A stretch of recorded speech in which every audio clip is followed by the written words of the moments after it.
time to join us on this very important subject. And I really believe that we are at the dawn of rupee capital in the alternate sector also, not just in the public market or the debt market or the real estate market. To open this question, I think let's just dive directly into the issues. So Mr. Barua, recently, SEBI, when I say recently, I mean last August, under your leadership, you were heading this area, came out with a very robust framework for the alternate investment funds. This is nearly, I think, 16, 17 months ago, it was August 2012, if I remember correctly. And this came after a lot of thought. When you did this, what were the issues that were on top of the mind of the thought leaders and regulators at SEBI in putting together this framework and making 3 different categories and specifying within each category and then getting into, a lot of excellent clarity on the framework. So maybe you could share with us your perspective in terms of what was the top 2, 3 things in your mind in putting this together. Good morning, everyone.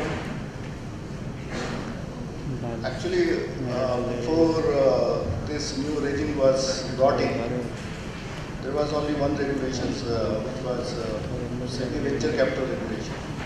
And this was only an enabling framework. Under this, there was no necessity of mandatory registration. And this framework was laid down to encourage startup and other, so that funding is available for this sector. Then what we did see that under this regulation, all type of entities, they started coming under this regulations. And then if you see the private equity they came, and then they started seeking a lot of concessions. They started telling you, oh, we should be allowed to invest also in the secondary market and listed securities. And there is many issues, and there was some genuine reason was also there. They were telling, suppose we invested in the startup, and after suppose we invested at loss at the low price, and now the price has come up after listening to we wanted to average our losses. Then they started meeting us and telling you change this regulation. Then we saw the whole gamut of regulations, and if you see in after 2008, the concept of how of regulations has changed. Now the regulators, they have to see whether there is any area, if there is any gaps are there, and if there is any entities or any market or any product, and that need to be regulated. If it poses any systematics, whether it need to be regulated. There was no such a system as such. When we saw this private pool of capital, there was no regulation as such. And what was happening, we had one separate regulation on PMS regulations. And there also, the people started, if you know this PMS is a customized. We saw there was a lot of pooling was taking place.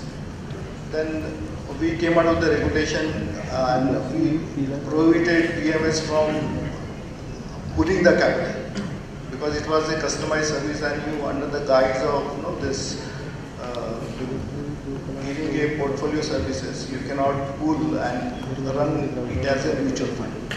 And therefore we saw here there is a need to intervene and come out with a framework.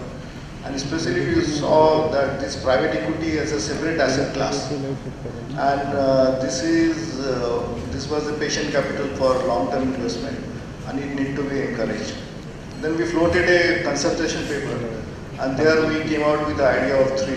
And the category 1 was for it's like for social venture fund and venture capital, basically for startup and early stage investment, which have a positive spillover. And the category 2, we said it should be included this private equity and debt fund.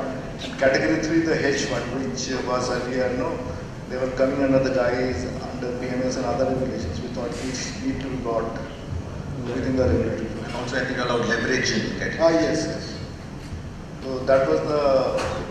In your mind, other than the pooling, so making sure that pooling is well managed. Yes. What were was there any other big thought? That one is the private pool of capital. The second thing was there was no level playing field, in the sense there was no transparency. and no valuation norm and other thing.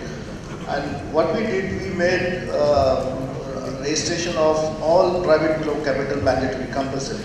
Now you cannot pool from the private pool without seeking registrations. And we exempted certain entities like family offices, then there's trust, employee trust and other things. This has been excluded from the purview of the regulations. When we held consultations with this private equity and the IBCA, their main thing was that we want flexibility, this investment flexibility. Actually, if you see venture capital, there's a lot of restrictions. They have to invest at least a third in the unlisted space. Then even in other, if they want to invest in the debt, then it has to be of that of unlisted, where they have already made equity investment. Similarly, there was also some restrictions. They could invest only in big companies, and there was one more category was there. And they were not allowed to invest in the secondary market as such. So here what we have done, we have given total operation flexibility, and only requirement is that if you see the regulation is in two parts. One part is which is applicable to all categories. That is minimum investment 1 crore, 20 crore. Then restrictions that they cannot invest more than 25% of their own corpus in any company, and then they cannot invest in associate without the consent of this one. Then the second one is totally, if you say principle based. If you see for infrastructure, it says that 75% has to be invested in infrastructure. For private equity, they have said majority has to be in the unlisted company. And there is no restriction, they can invest anywhere they want. Including secondaries. Yes. That is the it's a very big change. Yeah, total change, total investment flexibility has been given. Perfect, thank you. Anup, ICICI Securities is a very vantage point. Out of this 1.5 billion that has been raised, and this is just a number that's floating in the industry. I don't think it's been written down, 7,000, 8,000 crores. Most of it has come from HNIs. So how do HNIs, are they happy with this experience? I know we're coming in with the overhang of 2005, 2010 investments, which shall we say are at best politely called illiquid, but could be called many other things. What is your view of how HNIs, who are the primary contributors, are looking at this asset class? Just to sort of go back in time, I think there were a few sets of private equities or clusters of HNI which came, and I must admit that because ticket sizes was not so restricted, the people as well as 5 lakh came, etc., etc. I think bulk of that wave certainly was out of curiosity of an asset class, and the promises of a reasonable return above the public market, and also the fact that they just wanted to understand what private equity is and how does it work. So they allocated a small portion of the capital, and we know that they behave then like public market players, and it is not such a great thing from a private equity perspective. Then of course, the second class of HNIs which came where they thought that it is uncorrelated with the public markets. So they always knew that while the returns would be there, but that it would be uncorrelated with the public markets, and the returns would be slightly greater than equal to public markets. So that was the second set which came. And third set which came was essentially large family offices who also allocated capital. And there also I think the thought process was that large portion of such family offices themselves were entrepreneurs. They were second generation or even first generation money. So they understood entrepreneurship. And they thought that biggest money is made in entrepreneurship. Right. And in India certainly there are many examples where people have made 10x, 20x, 30x on entrepreneurship. And to that extent much of that money also came in thinking that if we invest rightly in entrepreneurship, then money will sort of get multiplied. Plus there was a bit of a social cause also that I am supporting entrepreneurship. I am not able to do it directly, but I am able to do it indirectly. So I think largely these three clusters of HNIs came and put money. Now on experiences on that. Certainly if we now look, the 5 lakh, 10 lakh people obviously now with the new regulations they cannot come in. But they certainly, they have sort of given up. They have said that okay, it was a public market type money. Public market type money, anyway it is not for us, so anyway now they cannot come. But if it was opened, I don't, they would have come, or even anybody would have gone to them to get that money.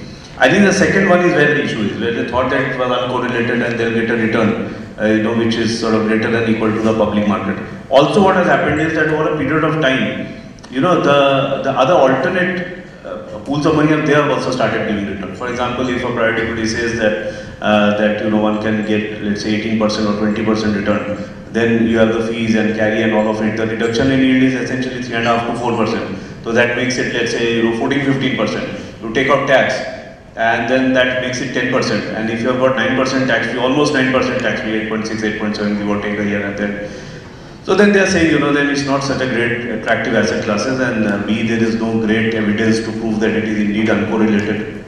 And if at all, and that's also, as you said, positively saying that it is uncorrelated. But the returns haven't come in from that perspective. But at that point of time, they don't think that at this point of time. However, they're thinking that it's not such a uncorrelated asset class, which is why you will see incrementally most of the money that has got raised in the last few years have gone in for the real estate private equity, and not for private equity. So incrementally much of the money is going on real estate private equity, which also means that there at least they feel that it will be uncorrelated, it is more secured and all of those things. So that is where the journey of HNIs is. Of course, we are in a vantage position because we are 360 degrees, so we also help in with the investment banking hat. In your mind, I think, is it that there's such a high interest rate regime in this country where government is giving 14% pre-tax equivalents? Is that inhibiting equities in general or just private equity type? No, certainly. It is inhibiting, other asset classes, certainly. Private equity, because there is no evidence that it is uncorrelated. That also sort of, and that returns haven't come. The fact of the matter is, it's not that people have seen return of capital multiple times. And so to that extent, of 2005, 2010. Yeah. So in sum, you're basically saying there is interest, but people are sort of a little bit skeptical, and that SEBI regulations of 1 crore minimum is a good thing. I think it is a good thing. Maybe time has come. If you want to give diversification on funds of funds kind of a situation where you take in 1 crore, and then because 1 crore also doesn't make it sort of diversified. But I only want to just end on a positive note, saying that liquidity is not an issue. We have never seen liquidity as an issue if the product is good. So that is one. But then this asset class has to compete with other asset classes, and that has to be seen in that perspective. And if it competes well, I don't think money is an issue at all.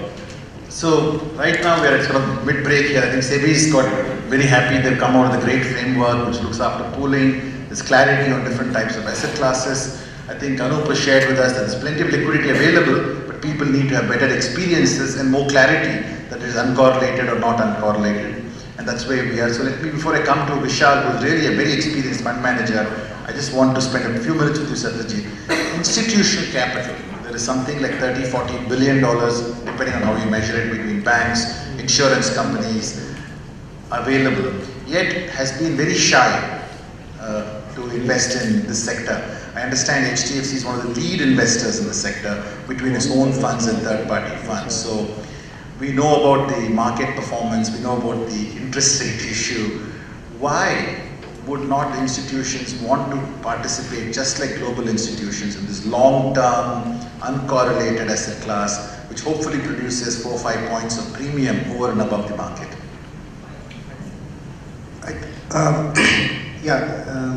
I think one of the reasons is that, see, at HDFC, I can't speak for other institutions, I can only speak for my own institution.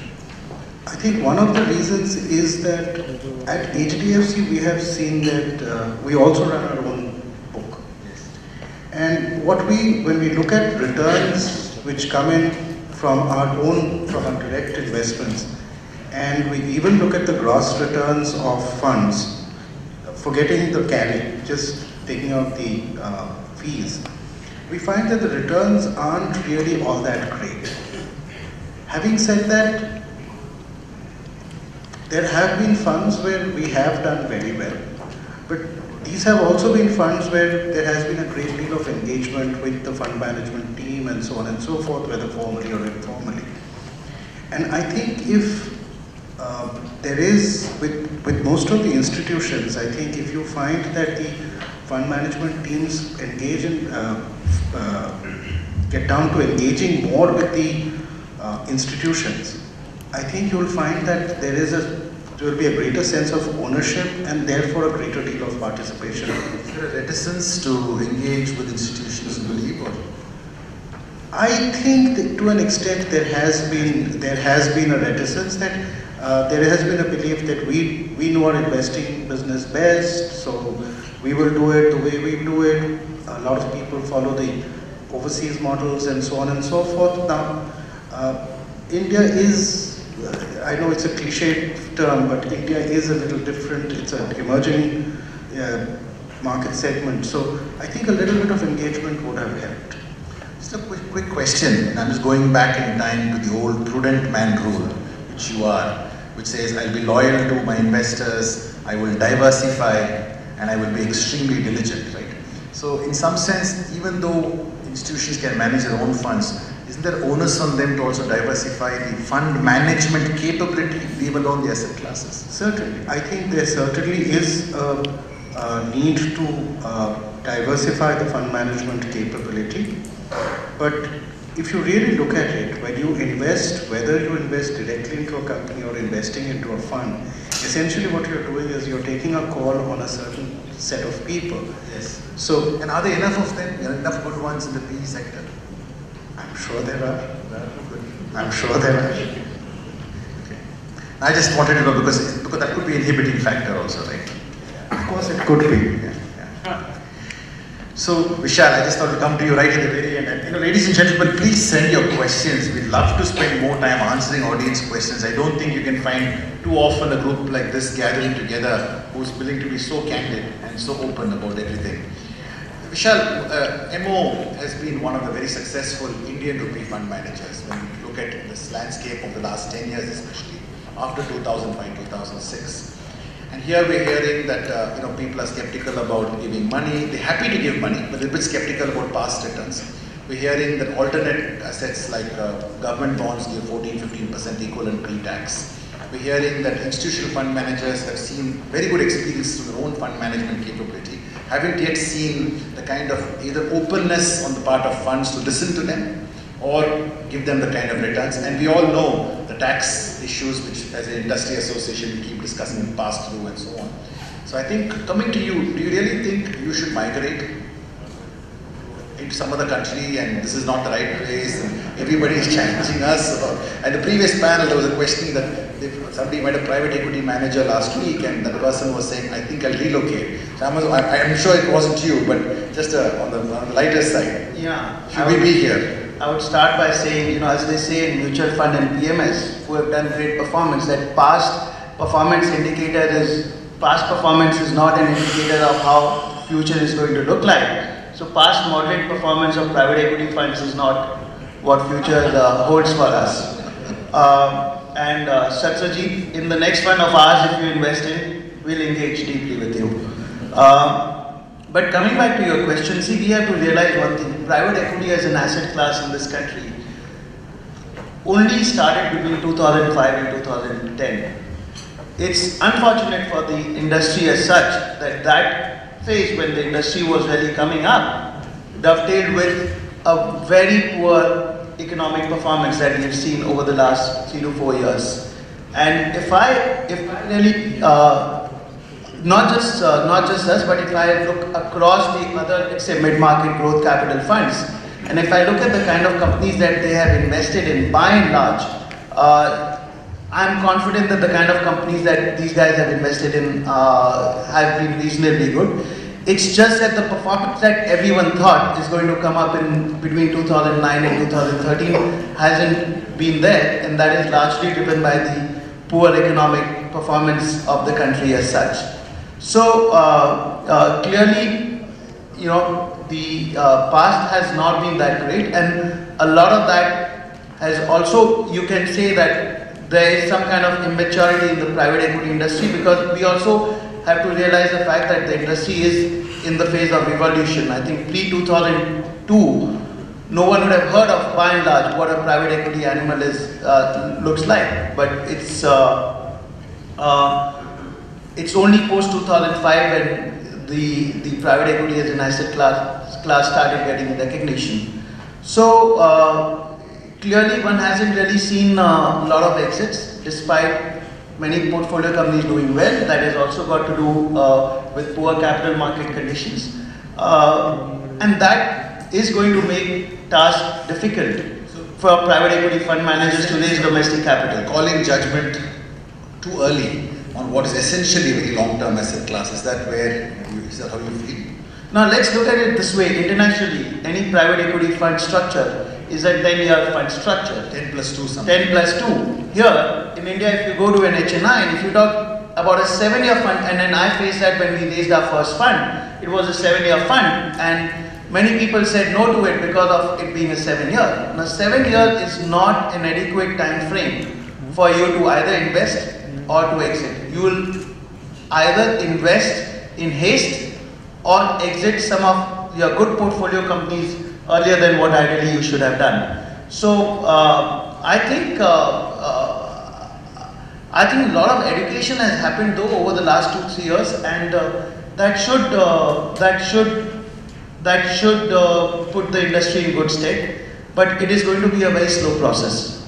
And can't be any doubt in a country which is emerging, private equity is a class, also a national need if the entrepreneurship and the business is going to grow. There's no doubt about it. Historically, if you really look at it, if any Indian entrepreneur wanted to raise equity capital, would go public at a very early stage in its evolution. Today, any Indian entrepreneur looking to raise 50 to 100 crores has no choice, and I'm making a very emphatic statement here, has no choice but to come to a private equity fund. The public market door is shut for them and shut for a long period of time because of the size of the public market having grown tremendously. So private equity is a national need. In our first private equity fund, forget anything else, more than 100,000 jobs have been created by making just 500 crores worth of investments. And if we would not have made those investments, then these entrepreneurs would have found it very difficult to raise capital and grow. Absolutely. So it is the national need today. If you want to create jobs, if you want to create wealth in this country. So just I think we're all seem to be agreed on one thing, that look, there is a need for private equity. It's both nationally and economically needed. It's desirable. We're also hearing that perhaps we're judging too early because the past is only 10 years old in what is a long-term sector. There are also some inhibiting factors like higher interest rates in the market, pass-through taxation, which is a very complex issue. We won't spend time on that, but let's say not lack of a level playing field on the taxation front. But yet we need to make this transformation happen. Ladies and gentlemen, we'll be having this quick round of second questions. We would really like to get your thoughts. Lots of people are sending in questions. Please keep sending in your questions and thoughts. Just want to remind you about that. So let me just come back to you, Mr. Barua, and say, the industry, while it likes everything that you've done, is still worried about things like pass-through tax not getting done. It's still worried about the fact that, as the regulations become more and more sharper and deeper, sometimes when hundreds of new fund managers are coming, whether each of them can keep up with that level of regulation. There are also a lot of early stage funds and they would like to have a light touch regulation. So I just wanted to get your thoughts, how to transform from this current state to a future where India will have something like, $20 billion of private equity investment a year, 10 billion a year of Indian fundraisers, which is really how it should be. What do you think needs to be done from the voices you're hearing? See the regulation, we have allowed all type of fund to be registered. It is not limited to any, so they have taken one debt fund can be also floated. You might have seen world over, this new trend has come. Actually, what has happened is banks, now they are, after 2008, there is a requirement that they has to be more safer and all. And it has been seen that they are not investing in the risky capital, especially where new or small type of companies. And in Europe, they are again revisiting securitization and all. And what is happening? This, which is the gap, is being now filled by this private equity and other alternate investors. This alternate investment funds. Here they are also giving credit by way of debt securities and all, or debt fund is there. And we have given a lot of incentive to encourage this one. If you see right from the beginning, for example, under takeover regulations, suppose in private equity, they want exit, and it can be, and after it being listed, it can, the shares can be bought back by the promoter of the company. In that case, if the promoter exceeds that creeping limit of more than 5%, that takeover code is not triggered. Similarly, if you see in case of IPOs, if there is a it's easier and simpler. A QIP, they can participate as a QIP. So similarly, what we have done, suppose, as you said, a small promoter is there, he is not able to bring the required 20%, the promoter contributions. To the extent of 10% can be brought in by the fund, the private equity. How about pass-through taxation? That is not. I know it's not within SEBI, but just your view, how do we bring it about so that industry is a level playing field? Actually, as a principle, we believe that when it is a pass-through structure, it is, there should be tax transparency in that cases. Right. That is the thing, and it should be across, because as a principle we believe. But we have spoken to this taxation authorities. They believe that if, as per the taxation principle, they need to tax at the first level itself. If they don't tax at the first level, then they treat it as an exemption. So they are telling you need to work on this. So Anup, a quick question for you. One, what in terms of transforming, so to get all your investors to put 5% or 6% of their portfolio above a certain level, so let's say get 5 billion from HNIs, what are the one or two magical transformations that you want to see happen? One, I think, from a taxation perspective, but let's not discuss this because we have already discussed it. I think there are two things that we are seeing. I'm encroaching on other panels perhaps, but the issue is that, we all know that private equity is about exit, it is not about entry. Okay, now from an exit perspective, there are essentially 3 or 4 types of exit. One, of course, is IPO, which now, the regulations are also becoming tougher, etc. Essentially, if you don't have a 100 crore type of EBITDA levels, it's very difficult to go public, plus a track record, etc. So essentially, you have now become a seasoned company. That takes more than 7 years because, to get a 100 crore EBITDA from a small company, it takes time. Absolutely. Okay, so that is number one. Number two, there are no buyout funds. You see, as a minority, it is only so that the exit of strategic is virtually ruled out unless there is an intergenerational issue. That you have one generation, he is getting into the 50s and 60s, next generation doesn't want. Only in those cases we have seen that you can have a strategic exit. Otherwise, to pull the promoter onto that is just too acrimonious. Third one is straight sale. Now one private equity selling into private equity, it's happening, but one financial investor to the other financial investor, obviously the returns becomes difficult. So now the other transformation of the education process, as you were saying, that people like us, we are also sitting, with the manager, and we are saying that tell us the exit, tell us the exit, tell us the exit. What is the strategy on exit? How are you going to exit? Because we see it from a 360-degree angle. So I think focus is coming on exit. B, I think from an education perspective, clearly more and more investor education, that this asset class has to be seen differently. You cannot see it as a public market asset class alternative. I think, Actually, recently, we have allowed one new segment to be launched, which we call it institutional trading platform, where the portfolother company can be listed without an IPO. The main purpose is that to give exit. Can I ask a question on education? Yes. For example, should investment advisors who distribute funds write some kind of test like they have to do for mutual funds? Is it part of the current SEBI code that all these individuals also have to have a kind of license to sell a fund? Because education is so important. But Gopal, sorry. The key thing is positioning this asset class. I will say that is the first level of education.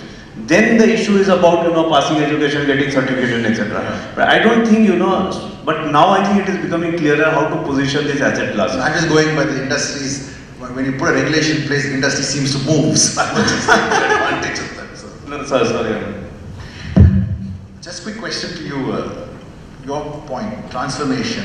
What would you like to see? One or two things very quickly that you want to see happen, which will make you very comfortable to give 5% of your $750 million to a set of very good professional managers? I think the first thing that I'd really like to see is that there is far more of education, that that fund managers come and really explain not only the fund managers, the industry as such explains to us as the investors that what is this asset class all about? What are the risks? What is the potential? What are the potential exits? What happens if an exit doesn't happen? I think that we talk about uncorrelated returns and so on and so forth, but has the industry ever really tried to engage with its investors and explain these things? So I think that is the first thing that I'd really like. Transparency, engagement, both. Transparency and engagement. These are the two things. And the third thing that I'd like to see is that how are you going to be managing your investments? Because in a lot of cases we find that there are all sorts of things that happen in the portfolio companies, and a lot of things which have come in the press in the last couple of years.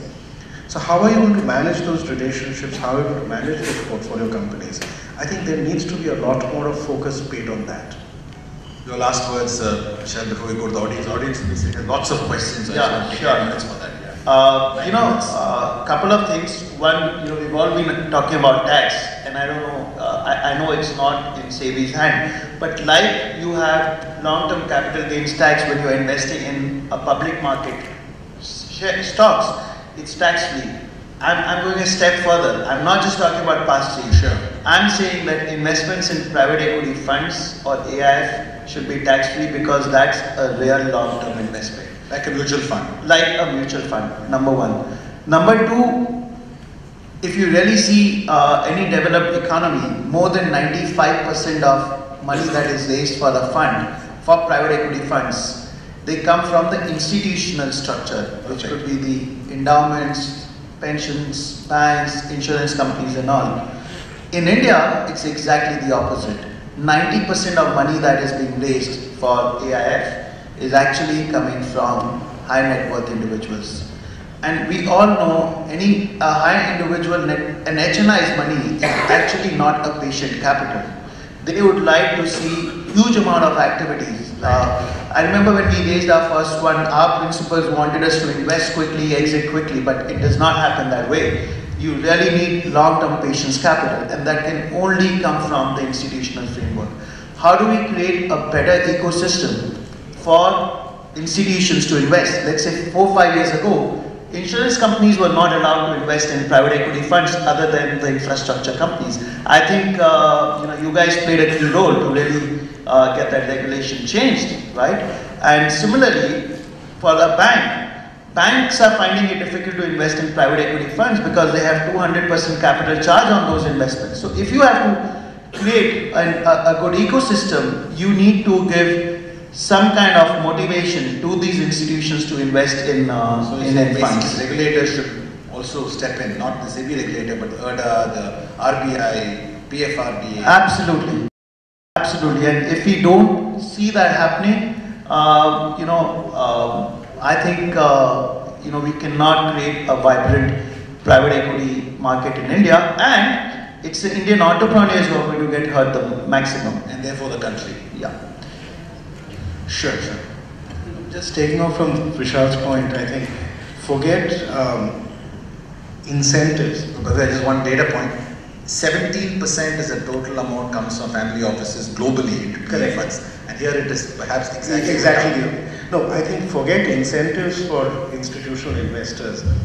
I think if you just stop the disincentives which are there for investment, I think that itself would help. For example, when we approached a few banks, they said, if I give you 10 crores of investment, you have drawn down only 1 crore, but my capital charge is 200% on the entire 10 crore commitment. So can I just go with a quick audience question? They cover many of these points. Who wants to take this? Pension funds and charities are big contributors to PE globally, and yet in India that hasn't happened. Mr. Barua? Recently, you might have seen on 13th August, our board came out with a long-term policy for mutual fund. And there we had two proposals for EPFO. One was that at least 15% should be allowed to invest. The second proposal is on the line of 401k of USA. When Management retirement account. Yeah, where there is a option is given. What we have proposed that in case of employee who are drawing more than 6,500, I think that limit has now increased to 15,000. They should have an option to invest. And we have seen in case of 401k, if the options are given, they have chosen the mutual fund much more in private type. And secondly, about 60% of that fund which is invested from that goes to this asset class, mutual fund. So should SEBI also make similar advocacy for the PE industry, saying charities, charitable trust act or pension funds should change the rules? That's what the audience is asking. No, we want that more and more these institutional investors, they should participate in the capital market. It will deepen the market and also. And as far as the individual pension fund or the regulator, they have their own rules and regulations. But I think a similar statement saying we should also look at AIFs, would that not be helpful to make change happen? Actually, if you see the AIFs, mainly they are in the unlisted space. So they have to take a call.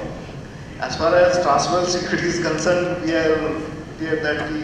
So quick question, Vishal. Insurance companies, are we doing enough to educate the insurance companies, the banks? Are we as an industry doing enough to go there and create the knowledge base? Let us understand one thing. Insurance companies, let's break that into, which are public insurance companies and then the private insurance companies.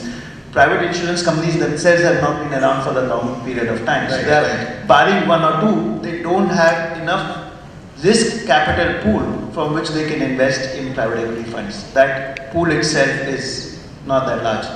You are left with the public, and LICs and GICs of the world.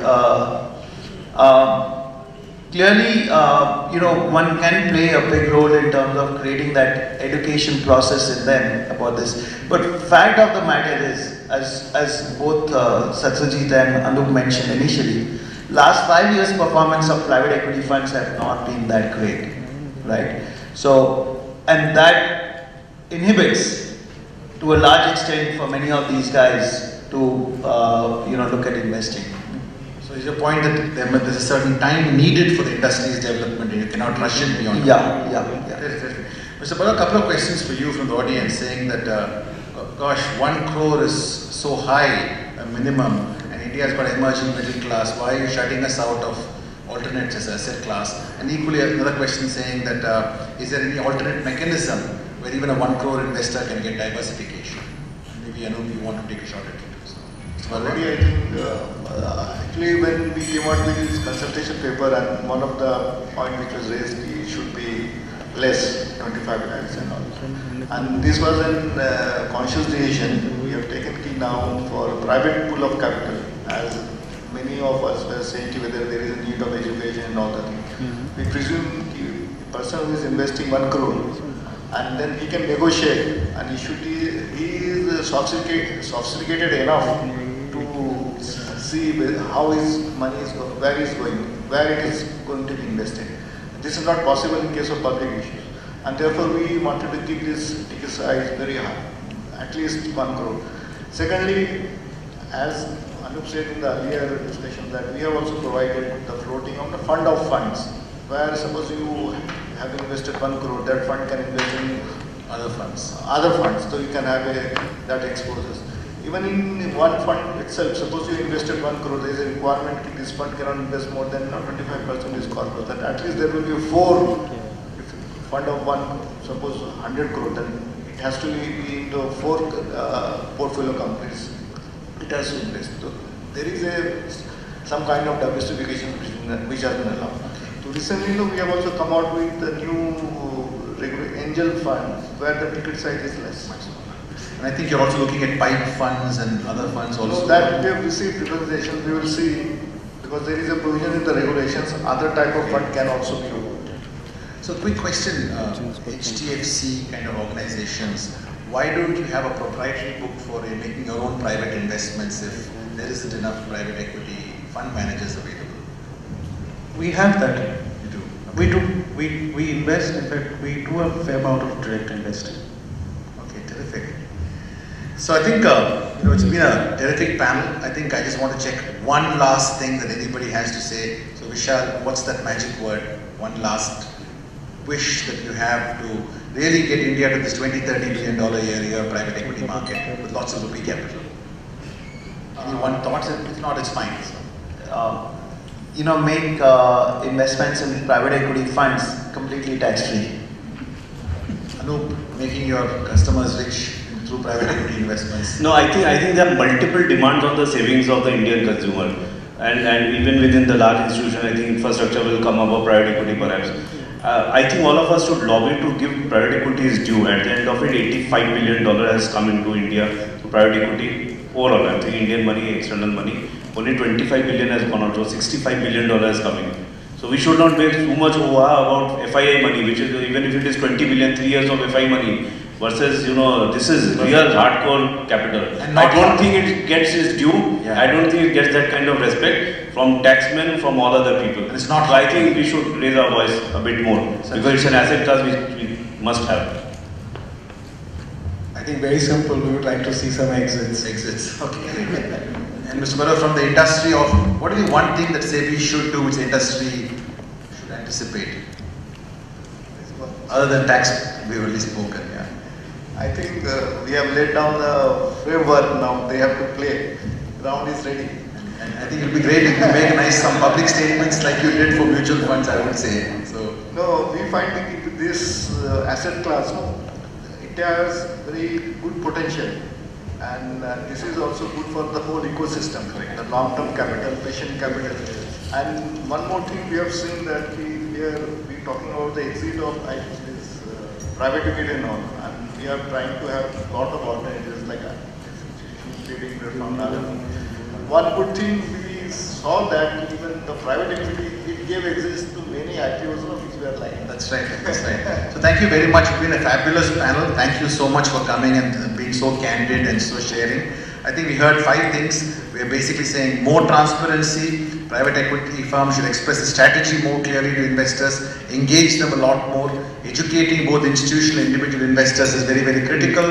Buyout funds maybe is an idea whose time has come. We all need a little bit of more time, and I think all of you coming from such a long-term position really should encourage as many fund managers as you can who will make money for the investors, and I think your support is very critical in terms of also getting engaged, and the fact that people like you are here who are doing that. Of course, SEBI, I think, should hopefully continue to give us support and a lot more advocacy. Thank you very much, and thank you for being a great audience.